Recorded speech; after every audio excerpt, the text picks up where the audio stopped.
నీకున్న పరిస్థితిని బట్టి, నీకున్న లేమికరమైన పరిస్థితిని బట్టి, నీకున్న బలహీనతను బట్టి, నీకున్న కృంగుదలను బట్టి, నువ్వు చూపిస్తున్న మనుషుల విక్రింపులు బట్టి నువ్వు కృంగు తీయచ్చు.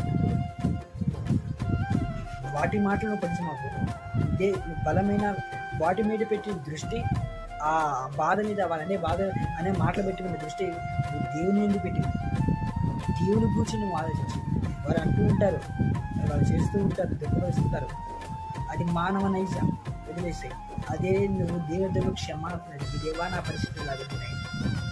చాలా మంది నువ్వు తీసేస్తారు, గాయపరుస్తున్నారు, బాధపెడుతున్నారు. అది వారి దేవుని ఎదుట నువ్వు ఒక్క దినమైన మోకాలిని ప్రార్థన చేయగలిగితే మహాపరిశుద్ధుడైన ప్రేమస్వరూపి యేసుప్రభు ఆయన ఎడల కృప చూపుట, ఆయన ఎడల ప్రేమ చూపుతున్నాడు. ఆయన ఏమంటున్నాడో తెలుసా? ప్రయాసపడి భారం మోస్తున్న సమస్యల నా యొద్దకు రండి,